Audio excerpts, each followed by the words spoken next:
하나님 말씀 누가복음 23장입니다. 누가복음 23장 26절로 33절에 있는 말씀 저와 여러분이 교독하도록 하겠습니다.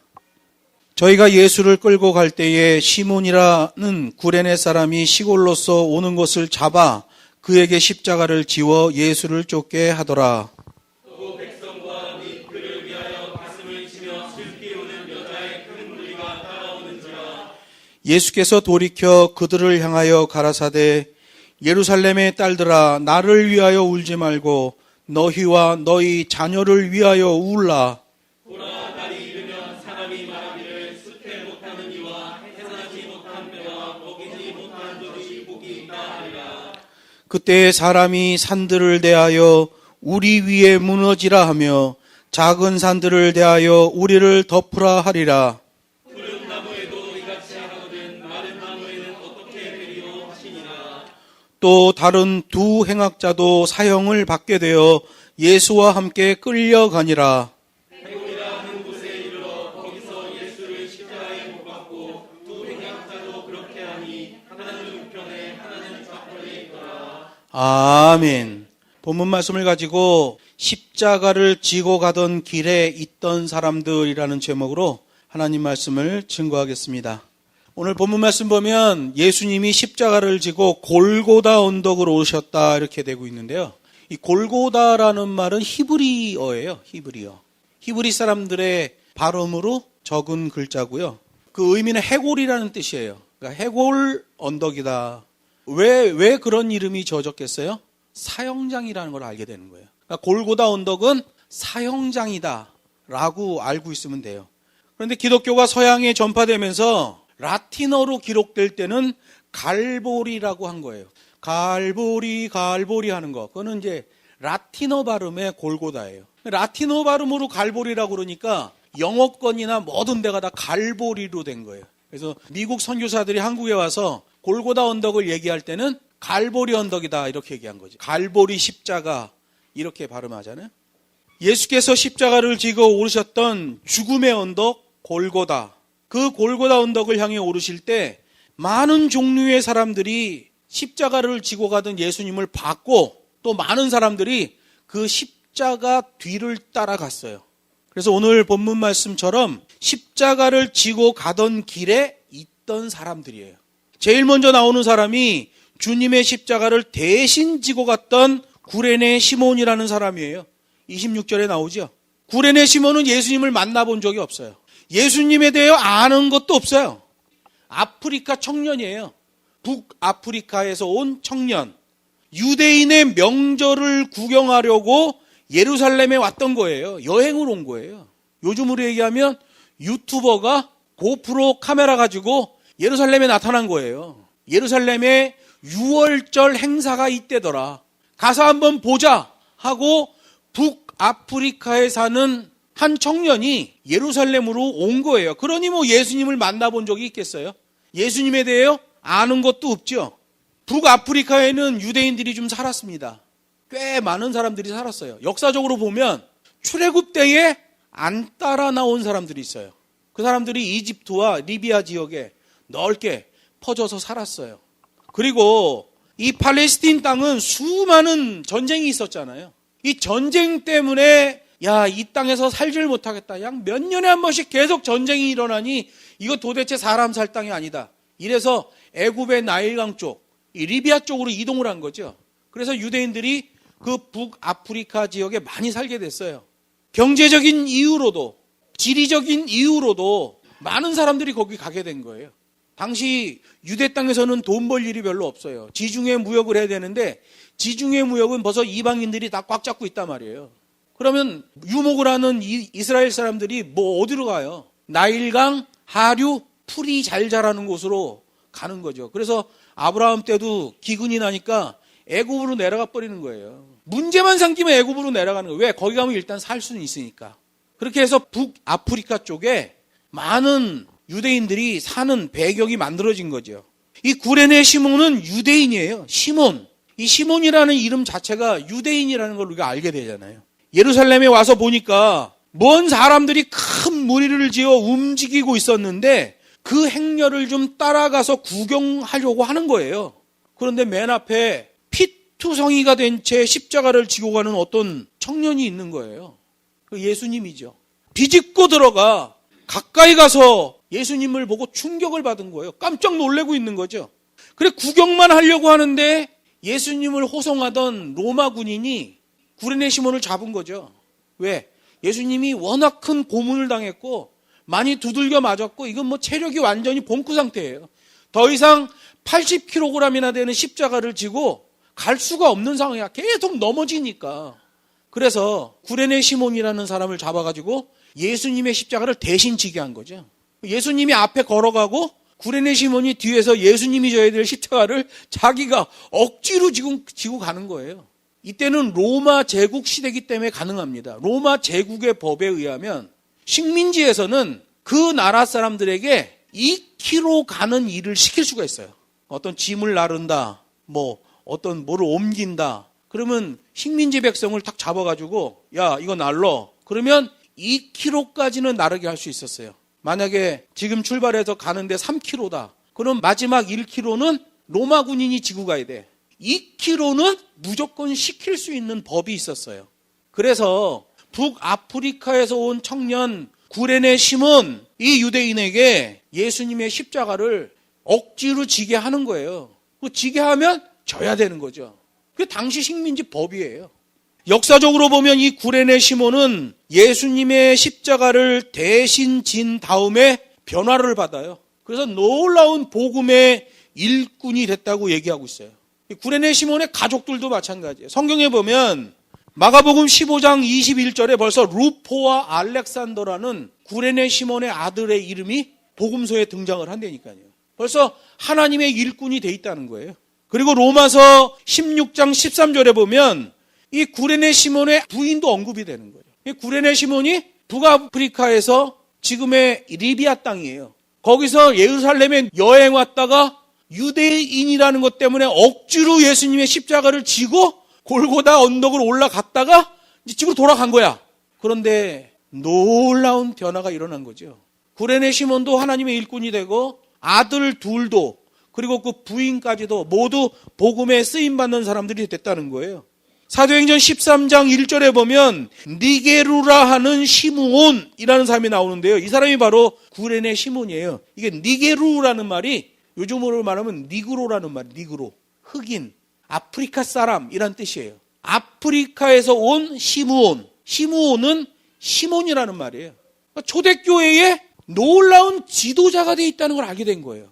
이 구레네 시몬이 자기 집으로 갔다가 북아프리카 리비아에서 예루살렘으로 이사를 오게 됐다라는 것도 우리가 알게 되는 거지요. 로마서 16장 13절에 보면 사도 바울이 로마에 있는 성도들에게 문안하는 내용을 기록하고 있어요. 그런데 거기에 보면 구레네 시몬의 아내가 나와 이렇게 말해요. 사도 바울이 루포와 그 어머니에게 문안하라. 루포는 구레네 시몬의 아들이죠. 루포의 어머니 그러면 구레네 시몬의 부인을 얘기하는 거예요. 그 어머니에게 문안하라. 그 어머니는 곧 내 어머니라. 놀랍잖아요. 구레네 시몬네가 현 리비아 지역, 북아프리카 지역에 살다가 예루살렘으로 이사를 왔고 예루살렘으로 이사 온 다음에도 하나님의 일꾼이 되다가 이 가족 전체가 로마로 이동한 거예요. 아프리카 완전 시골. 오늘 본문도 얘기해. 자, 아프리카 시골에서 왔다. 그런데 예루살렘으로 들어가고 유대인들에게는 아주 최고의 도시죠, 예루살렘이. 그런데 예루살렘 수준이 아니라 로마에 가서 복음을 전하는 수준이 됐다는 거예요. 너무 놀랍죠. 억지로 예수님의 십자가를 한번 진 것 때문에 그 가문이 복받는 역사가 일어난 거예요. 북아프리카 리비아 시골에서 왔던 청년 구레네 시몬, 억지로 지게 된 십자가. 그의 가족들은 복음의 일꾼이 되어 당시 유럽의 최고 도시였던 로마에서 혁혁한 복음의 일꾼으로 쓰임을 받았다. 이게 초대교회 전승에 나오고 있는 거예요. 그 복음적 영향력이 얼마나 컸는지 사도 바울이 구레네 시몬의 아내를 그녀는 내 어머니다 라고 고백할 정도였다는 거예요. 여러분 사도 바울이 사도행전에서 행적이 기록될 당시에는 사도 바울이 예수님의 모든 제자들 중에서 최고의 제자예요. 가장 존경을 받는 제자란 말이에요. 그런 사도 바울이 구레네 시몬의 아내를 향해서 저분은 내 어머니와도 같은 분이다 라고 말할 정도니 구레네 시몬의 가정에 복음적 영향력이 얼마나 컸다는 것을 우리가 예상할 수 있지요. 이처럼 처음에는 예수님을 대신해서 억지로 십자가를 졌지만 그 일을 통해 아주 큰 은혜의 문이 열렸다는 거예요. 오전에 말씀드렸던 것처럼 고난의 신학, 고난의 복음으로 하나님의 말씀을 붙들고 실천하면 망할 것 같은데 하나님이 좋은 곳으로 응답해 주시는 거예요. 세상 기준에서의 성공과 하나님의 기준에서의 은혜는 다르단 말이에요.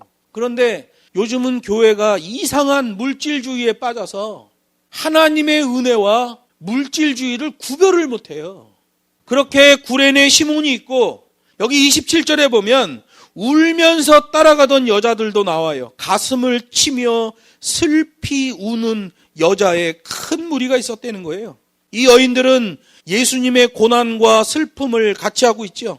억울함과 죽음까지도 같이 나누려고 했던 여인들이에요. 이 여인들이 초대교회의 든든한 기초가 되는 거예요.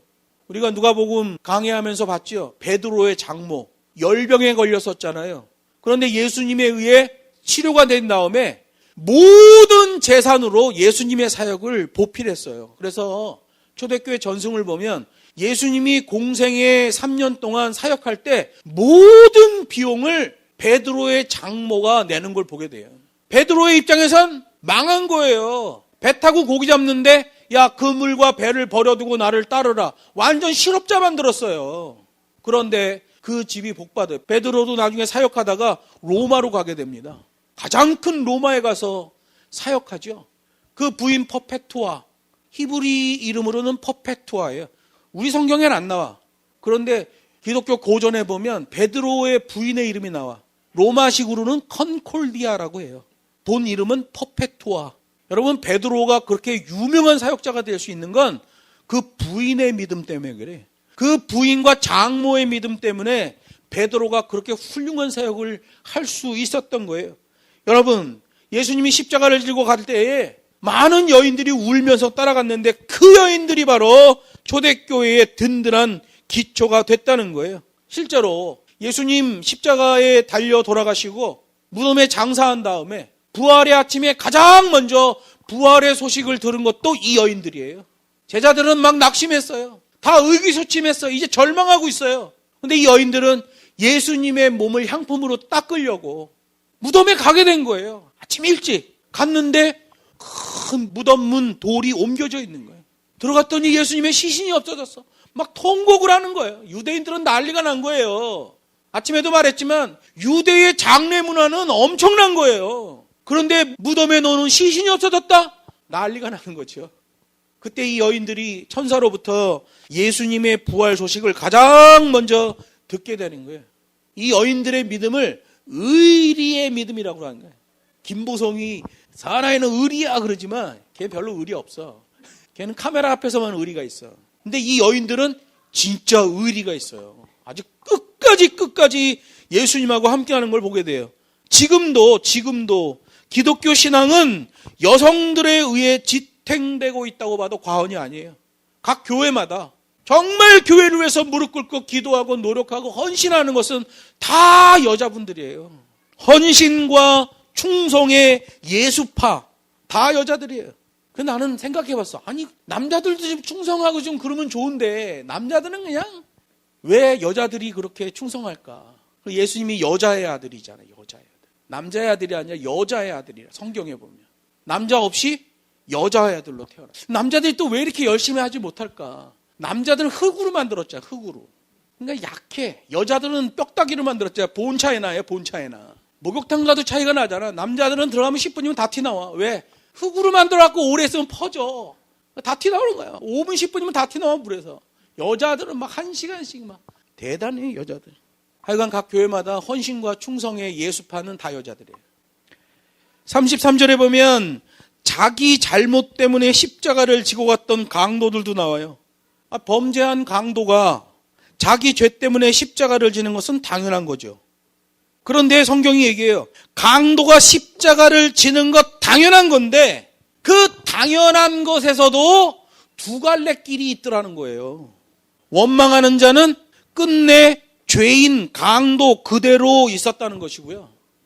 회개하는 자는 그 강도는 낙원이 허락됐다는 거예요. 누가복음 9장에 보면 나오죠. 오늘 내가 나와 함께 낙원에 있을 것이다. 여러분 이 두 강도에 대한 초대교회 전승이 있어요. 예수님을 잉태했을 때 호적하라는 명령이 내려와. 그래서 호적하러 가다가 예수를 낳잖아요. 마국간에서. 그때 막 배가 남산만해갖고 요셉과 마리아가 고향을 향해서 가고 있을 때 강도를 만나요. 그 강도의 이름이 초대교회 전승에 나와요. 십자가 위에서 끝까지 예수님을 비난했던 그 강도의 이름은 게스타라고 그래. 게스타. 그리고 십자가에서 회개했던 강도는 데마스라는 이름을 갖고 있어요. 게스타와 데마스. 이 두 강도가 만삭이 돼서 고향으로 가는 요셉과 마리아에게 나타난 거예요. 게스타가 저 한 사람을 죽여버리고 돈을 다 뺐자. 그때 데마스가 얘기합니다. 임산부잖아. 뱃속에 애가 있잖아. 가서 칼들이 대다가 돈만 뺏는 게 아니라 애 떨어지면 어떡해. 문제가 생기면 어떡해. 안 돼. 저 사람들한테는 강도짓 할 수 없어. 그래서 강도질이 무산돼요. 게스타는 하자고 그러는 거야. 데마스는 안 된다는 거야. 그래서 요셉과 마리아가 예수님을 이상 없이 태어나게 할 수 있었다는 거죠. 시간이 지났는데 예수님이 십자가에 못 박힐 때 하필 이 두 강도가 예수님과 함께 골고다 언덕에 십자가에 못 박히게 된 거예요. 게스타와 데마스는 자기네가 33년 전에 죽이려고 했던 그 임산부, 그 가족에서 태어난 애라는 걸 모르는 상태야. 데마스가 거기서 회개를 하게 되는 거지요. 예수님께서 지상사역, 공생의 사역을 하실 때는 아가페 사역을 하기 때문에 요한복음 12장 47절에 보면 예수님의 가르침을 듣고 지키지 않더라도 그 당시에는 책임을 묻지 않았어요. 아가페가 움직일 때란 말이에요. 그러나 예수님께서 구원의 복음을 완성하시고 승천하신 후로는 심판의 재림이 예정되어 있는 겁니다. 최후의 심판이 준비되어 있는 거예요. 그 최후의 심판이 계시록 19장 20장에 나와요. 그 심판은 공의의 심판이 되는 거죠. 믿음으로 구원, 행위로 심판. 그래서 로마서 14장 12절이 말해요. 이러므로 우리 각인이 자기의 일을 하나님께 직고하리라. 이건 직고하리라가 내가 생각해서 말하는 직고가 아닙니다. 여기서 말하는 직고는 하나님이 증거를 제시할 때에 맞습니다. 이 행위는 내가 했던 행위입니다. 라고 자기 입으로 인정하게 된다는 거예요. 종말서신 베드로전서 4장 5절에서도 말해요. 저희가 산자와 죽은 자 심판하기를 예비하신 자에게 직고하리라 이렇게 돼 있어요. 여러분 앞으로 심판은 공의의 심판이에요. 죄가 있냐 없냐를 따집니다. 예수님 공생의 당시에는 죄가 있냐 없냐가 아니라 회개를 했냐 안 했냐가 중요했어요. 아가페가 움직일 때였죠. 회개한 강도에게 허락되는 낙원, 비록 허물이 많은 사람일지라도 아가페 한 동작의 자세, 회개가 나오면 은혜를 입는다는 거예요. 이게 놀라운 거죠. 여러분 이 시대에도 우리한테도 이게 적용됩니다. 회개하고 자세를 바꿔야 돼요. 근데 이 시대 문제는 뭐예요? 회개는 했는데 자세가 안 바뀌어. 그게 문제죠. 게으르고 악한 종, 착하고 부지런한 종. 이렇게 나뉘면 얼마나 좋아. 착하고 부지런한 애, 좋은 애. 악하고 게으른 애, 나쁜 애. 이렇게 이분적으로 나눠지면 얼마나 좋겠어요. 근데 요즘 기독교인들 보면 착한데 게을러, 부지런한데 악해. 섞였어. 그거 다 지옥 갑니다. 아가페 한 동작의 자세가 나와야 돼요. 회개하고 그 자세가 바뀌어야 돼요. 그래서 하나님 앞에서 우리의 자세는 항상 주님, 저는 죄인입니다. 이거로 가는 거예요. 주님 만날 때까지 주님, 저는 죄인입니다. 이거로 가는 거예요. 여러분은 예수 피로 의로워졌습니다. 그러니까 막 지네 마음대로 그냥 이벤트하고 잘났는 줄 알고 난리를 치죠. 교회 다 망하는 거 아니겠어요? 정결해질 때 비로소 진리의 세계가 보여지는 거예요. 청결하지 못하면 파리가 끼듯이 우리의 영혼도 깨끗하지 못하면, 정결하지 못하면 악령이 달라붙는 거예요. 그러므로 구원의 복음이 완성된 후로는 믿음은 들음에서 나고 그 들음은 주의 말씀으로 말미암게 되는 거죠. 깨닫는 자가 복이에요. 모험적인 신앙, 도전하는 용기, 실천하는 영성까지 가야 돼요. 실천까지 가야 진짜예요. 야고보서가 말하잖아요. 행위 없는 믿음은 가짜다. 죽은 믿음이다. 말하는 거예요. 아가페 한 동작의 자세 중요한 거죠. 자, 35절 말씀 보면 구경하는 무리들이 나옵니다. 서서 구경하며 비웃었다. 이렇게 돼 있죠. 예수님의 이름이 유명해졌잖아요. 예수님의 사역이 아주 귀했단 말이에요. 그래서 예수님이 움직일 때마다 주변에 사람이 엄청 많았어요. 구경꾼들이 많았다는 거죠. 지금도 마찬가지예요. 예수님의 참 복음, 참 진리를 따라서 사는 그리스도인들이 있다면 그 주변에 그 그리스도인들을 관찰하는 사람이 많이 있다는 걸 꼭 명심해야 됩니다. 예수 믿는 사람들은 자신의 평상시의 삶에서 예수 그리스도의 복음에 물의를 일으키는 일을 하면 안 됩니다. 그러니까 회사에서도 성실해야 돼요. 야, 저 사람한테 일을 맡기면 체크할 필요가 없다. 저 사람은 그렇게 한다 그러면 그렇게 하는 사람이다 라는 신뢰가 돼 있어야 돼요. 여러분이 예수를 믿는다고 하는데 회사에서는 뺀질이라고 그러고 정직하지 않은 사기꾼이라고 그러고 이렇게 소문이 나면 문제가 크단 말이에요. 그런데 이 시대의 아이러니가 뭐예요? 우리나라 감옥에 가서 그 죄를 짓고 감옥에 들어온 사람들을 통계를 내보면 44% 정도가 다 기독교인이에요. 감옥에 들어온 사람의 절반이 기독교인이라니까. 이게 왜 그래요? 잘못된 신앙을 가지고 있는 거죠. 폼생폼사 자기의 이익 구원받겠다는 그런 생각만 가지고 예수 믿은 거예요. 자기 희생, 충성과 봉사, 고난의 신학, 고난의 복음 이런 건 관계없어. 그 사람들은 예수 믿고 천국 가면 그거로 끝인 거야. 그런 사람들을 유인하는 복음이 뭐예요? 한 번 구원, 영원한 구원. 그러니까 예수 믿어놓고 딴짓하는 거죠. 왜? 한 번 구원, 영원한 구원이래잖아. 그러니까 교회 한 번 다니고 예수 믿었으면 그 다음에 자기는 천국 가는 건 따놓은 당상이라는 거지. 로마 교회가 그래서 망했어요. 유럽 교회가 그렇게 망했어요. 미국 교회가 그거로 무너진 거예요. 우리 한국 교회도 마찬가지예요. 꼭 명심해야 됩니다. 성경은 두 가지를 같이 얘기해요. 순종하면 복을 받을 것이요 불순종하면 저주를 받을 것이다. 믿음으로 구원, 행위로 심판. 같이 얘기하는 게 성경이에요. 꼭 명심해야 됩니다. 구경하는 무리들이 있었어요. 이 시대에도 기독교 신앙에 보면 구경하는 사람들이 많이 있어요. 대표적인 특징이 뭐예요? 김 집사 오늘 예배 보러 가지. 예배 보러 간대. 구경하는 사람들이죠. 그 어디서 나온 말이에요?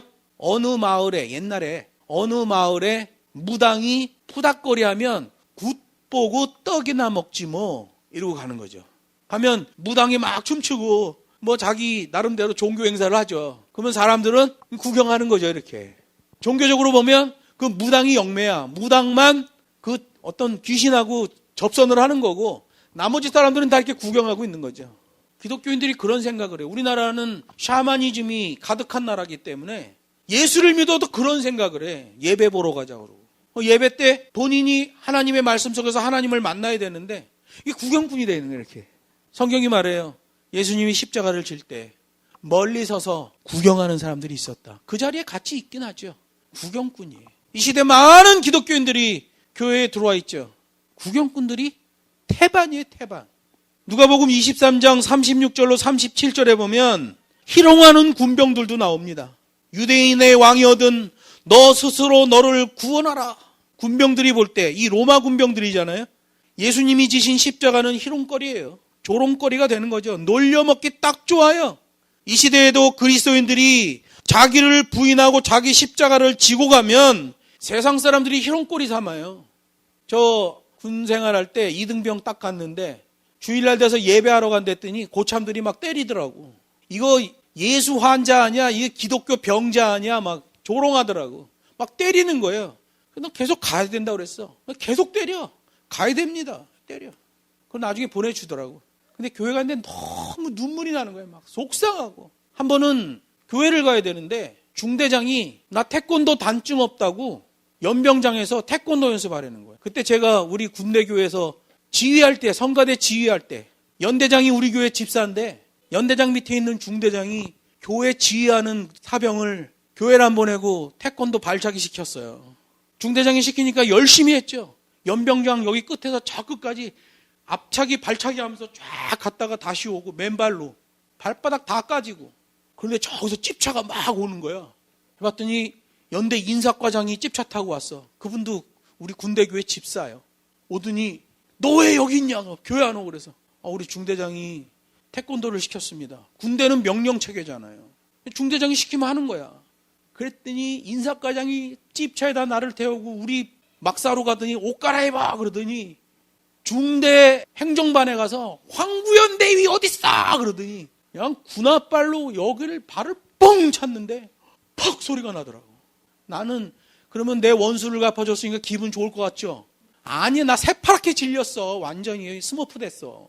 인사과장 때려놓는 거로 끝이지. 나는 중대에서 생활을 해야 되는 사람인데 나 황구현 대위한테 죽었다 이제. 황구현 대위가 파라네골 13호 팔라팔라야 별명이. 얼마나 못된 짓을 하고 막 사람들 괴롭히는지. 파라네골 13호 팔라팔라. 난 죽었다 이제. 근데 그 주일 지나서 다음 날 됐는데 황구현 대위가 출근을 안 했어. 중대장이 출근을 안 했어. 그래서 내가 인사하게한테 물어봤어요. 중대장님 어떻게 된 건가요? 난 아파갖고 못 나오는 줄 알았어요. 야, 56사단으로 전출 명령 났다 그러더라고. 와, 인사과장이 성질이 나가지고 황구현 대위, 우리 중대는 이 승진 통로예요. 우리 중대장하고 이렇게 승진하는 케이스거든. 근데 어디 56사 후방에 있는 예비군 부대로 배속이 됐대. 인사과장이 얼마나 승질났고 연대장이 얼마나 승질났겠어요. 성가대 지휘, 내가 얘기했거든. 나 성가대 지휘해야 된다고. 필요 없어. 그러더니 태권도 하라는 거야. 지금 생각해도 지금 황구현 대한테 좀 미안하기도 하고 한편으로 시원했었고 좀 미안한 생각이 들긴 해요. 왜 이 얘기 나온 거야? 희롱하는 군병들이 있었다. 예수 제대로 믿으면요 조롱당하고 희롱당합니다. 근데 그 조롱당하고 희롱당할 때 너무 힘들어할 거 없어요. 그 자세가 나오면 그 다음에 하나님이 그를 붙들어 주시는 거예요. 여러분, 그래서 제가 나중에 주특기가 980으로 바뀌었어요. 980번 주특기는 사병 주특기 중에 최고 좋은 주특기야. 군인 전도사. 제가 그래서 부대 교회로 간 거예요. 그래서 제대할 때까지 군종 생활을 하고 제대를 했죠. 근데 제가 만약에 그렇게 희롱과 조롱을 당할 때 좀 섞였다. 여기도 섞이고 저기도 섞이는 방법을 택했다. 그러면 그걸로 끝이에요. 또 여기 누가복음 23장에 보면 많은 무리들이 나와요. 대제사장, 서기관 이런 사람들. 선동하는 자들이죠. 이들은 거짓의 아비인 악한 마귀의 자녀들이에요. 이 사람들이 선동해요. 예수가 백성들을 미혹했다. 언제 미혹해? 미혹한 적 없어요. 가이사에게 세 바치는 것을 금했다. 예수님이 언제 세를 바치지 말라고 그랬어요? 가이사의 것은 가이사에게, 하나님의 것은 하나님에게 이렇게 말씀하셨어요. 가이사한테 세 바치는 것을 금지하신 적이 없단 말이에요. 그런데 금지했다고 선동하는 거예요. 그 다음에 자칭 유대의 왕이라고 했다 그래요. 예수님이 자기를 왕이라고 한 적 없어요. 예수님은 일목요연했어요. 나는 예루살렘에 올라가 죽게 될 것이다. 예수님은 계속 그 얘기하셨어요. 언제 예수님이 왕이 된다고 얘기했어요? 선동하는 자들의 소리죠. 우리도 영적인 무게중심을 잃으면 이런 선동자가 될 수 있어요. 내 아집과 고집, 자존심 이런 감성주의에 초점이 맞춰지면 선동하는 자가 돼버리는 거예요. 여러분, 선동하는 자는 영적인 정결함을 상실하게 되는 겁니다. 교회 정치 안으로 들어가고 목사들의 무리 그 세계 안으로 들어가면 이런 선동의 정치가 나와요. 그 사람이 그렇게 안 했는데 그렇게 했다고 거짓말해요. 그래서 그 사람을 누르려고 해요. 막 여자 문제 얘기하고 막 이런 돈 문제요. 관계없어. 그런데 일단 터뜨리는 거야. 그러면 당사자는 그 일을 증명해내려고 몇 년을 소비하는 거예요. 몇 년을. 그래서 한 3년, 5년 후에 그 목사가 그 문제 없었어 라고 결정이 나도 이미 3년, 5년 걸리는 시간 동안 그 사람은 무너져 버렸어요. 그렇게 선동하는 사람들이 얼마나 많은지 몰라요.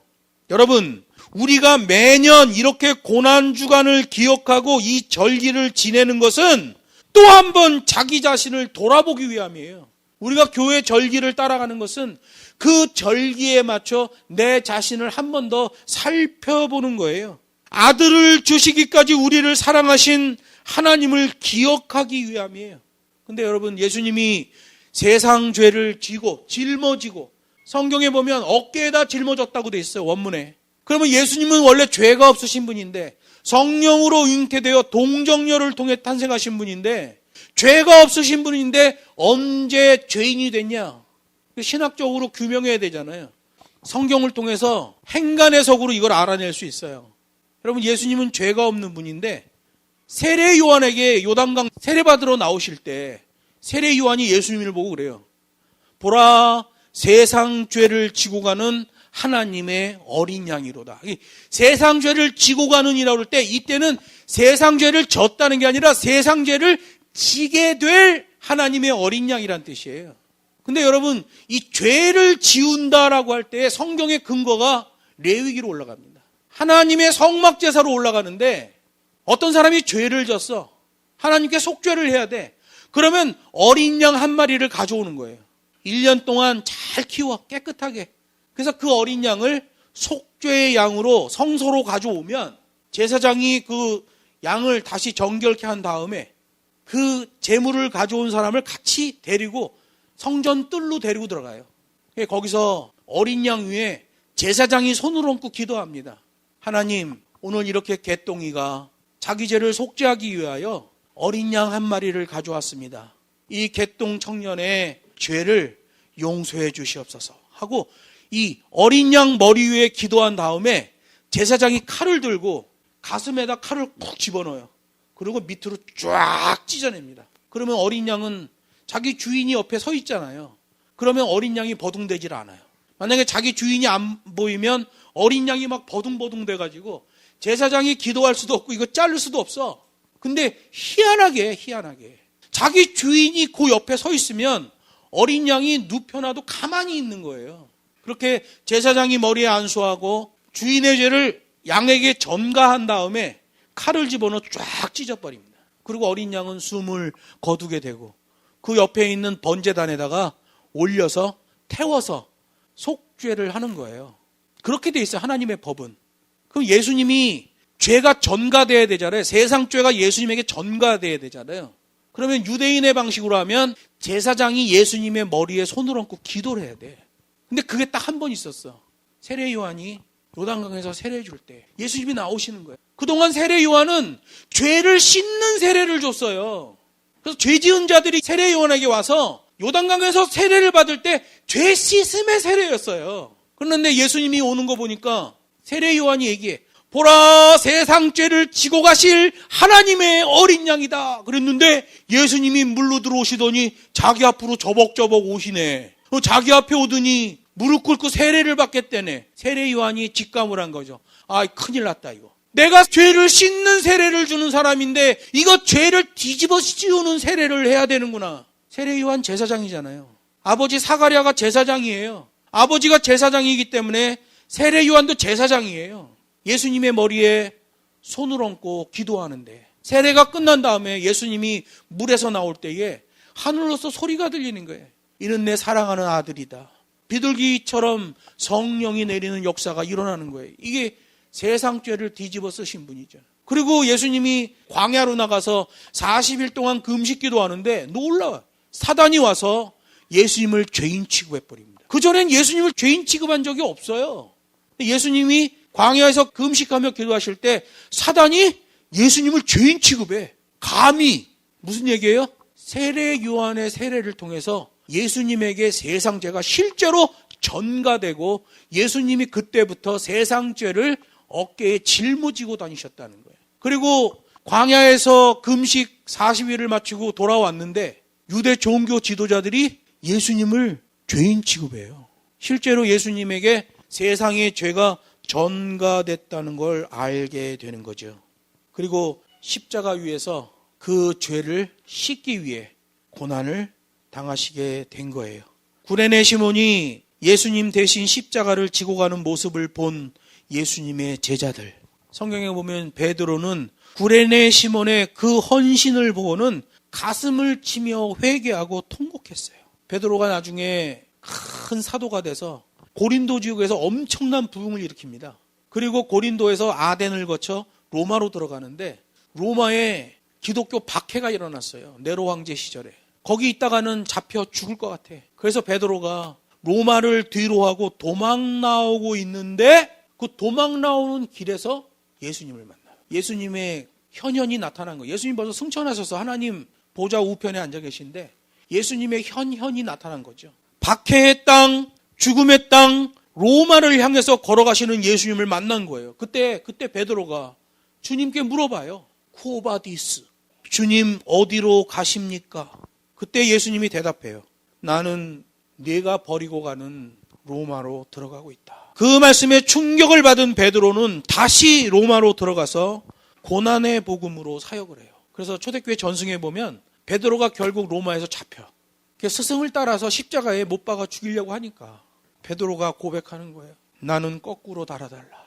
그 십자가에 거꾸로 못 박혀 죽었어. 우리 기독교 복음은 그런 복음이에요. 요즘 교회들 이벤트하고 프로그램 잡아 돌리는데 폼생폼사 안락한 목회 서비스, 그 기독교 아닙니다. 우리 기독교는 순교가 일어나는 종교예요. 말씀을 맺습니다.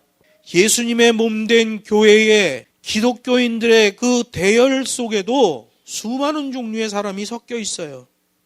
옛말에 등에 업은 아이 3년 찾아 헤맨다라고 한 것처럼 하나님의 말씀 성경을 가까이 두고도 인생을 헤매는 이들이 얼마나 많은지 몰라요. 본문에 나오는 구경하는 무리들, 희롱하고 선동하는 사람들, 그런 사람들이 이 시대 교회 안에도 너무나 많아요. 믿음과 씨름하지 않고 상황과 씨름하는 사람들이에요. 그러나 어떤 상황 속에서도 자신을 돌아보고 회개하고 아가페 한 동작하는 사람들은 끝내 십자가 위에서 낙원을 허락받은 강도처럼 하나님의 은혜를 만나게 되는 거예요. 골고다 행렬에 참여했던 구레네 사람 시므온, 그리고 여인들, 회개한 강도, 이런 사람들처럼 진리에 대한 바른 분별력과 결단이 나와야 되는 거예요. 그 지혜를 구하고 자기 십자가를 지고 고난의 복음을 실천하며 예수님을 따라가는 저와 여러분 되기를 주의 이름으로 축복합니다.